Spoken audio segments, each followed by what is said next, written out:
Kita berdoa. Kami mengucap syukur kepadamu ya Allah Bapa yang Maha Pengasih. Oleh kemurahan dan anugerah-Mu, Engkau mau menyertai kami. Engkau mau melindungi kami dan menjaga serta memberi kami anugerah napas kehidupan yang menghantarkan kami dapat tiba di hari yang baru ini. Sungguh luar biasa kasih-Mu Tuhan. Biarlah Tuhan oleh sukacita kami dan syukur kami boleh mengawali segala aktivitas kami dan pekerjaan kami untuk satu hari penuh ini dengan firman-Mu. Bersabdalah bagi kami ya Tuhan. Dan beritakanlah kepada kami pesan setiap firman-Mu yang boleh kami pakai untuk menuntun setiap langkah dan aktivitas kami agar segala sesuatu yang kami perbuat dan lakukan dan katakan dalam satu hari penuh ini dapat seturut dengan kehendak-Mu. Ini doa kami hanya di dalam nama Yesus Kristus Tuhan dan Juru Selamat kami berdoa. Amin. Shalom Bapak Ibu Saudara yang terkasih.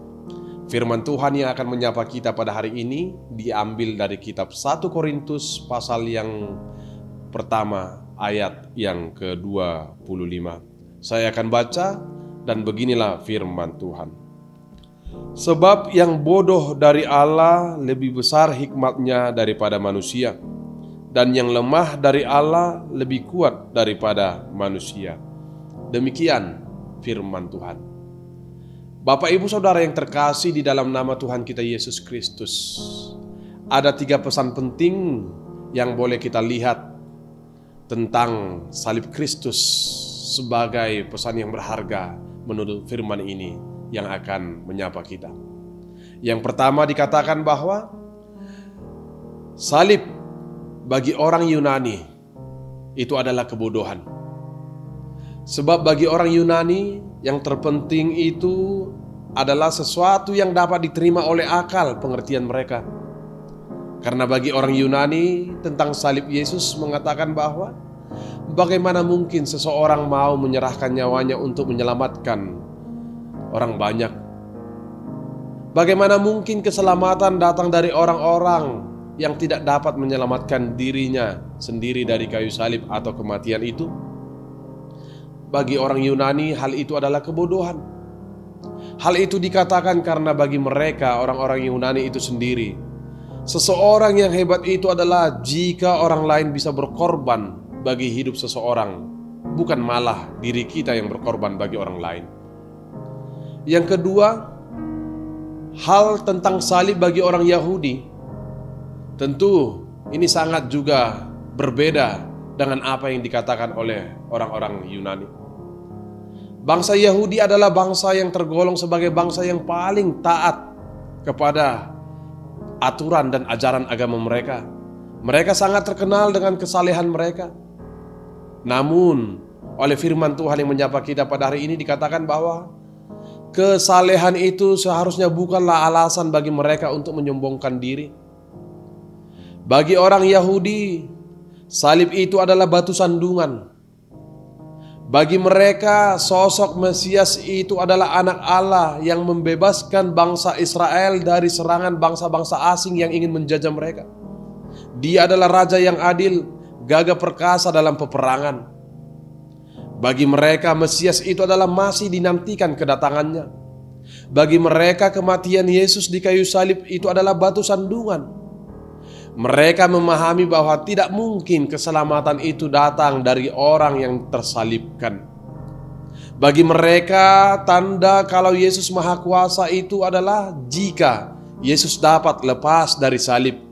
Jika Yesus dapat mengalahkan orang-orang dan prajurit-prajurit Romawi.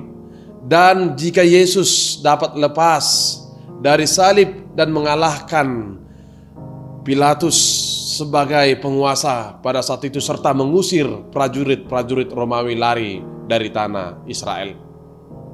Dan yang ketiga, tentang hal salib. Bagi orang percaya dikatakan bahwa salib itu adalah kekuatan dan hikmat Allah. Bagi dunia, tanda seseorang yang kuat itu adalah apabila dia dapat seperti pahlawan yang gagah perkasa yang dapat mengalahkan banyak lawan atau musuh-musuhnya.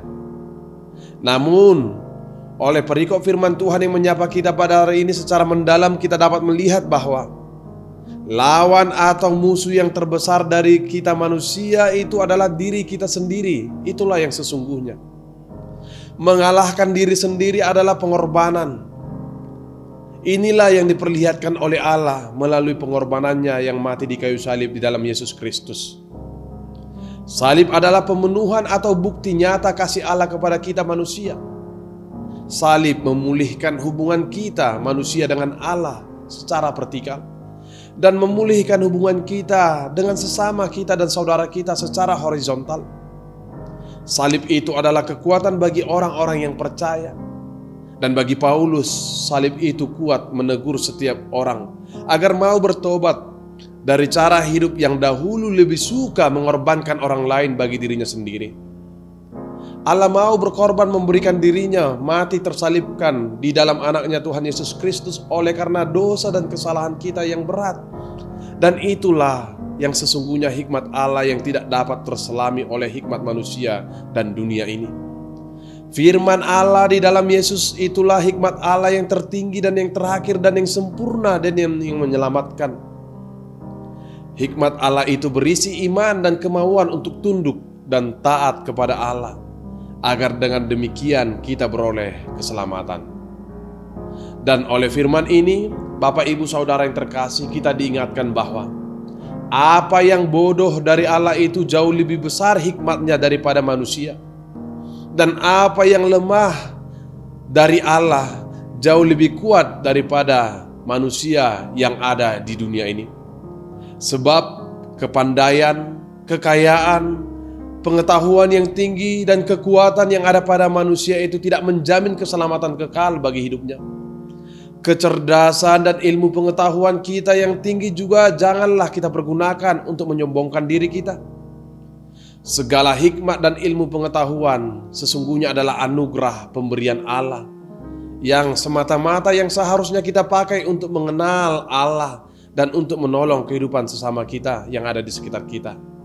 Oleh karena itu, jadilah orang pintar yang berhikmat, sebab tanpa iman maka kepintaran kita akan menjadi kecongkakan dan kesombongan. Amin.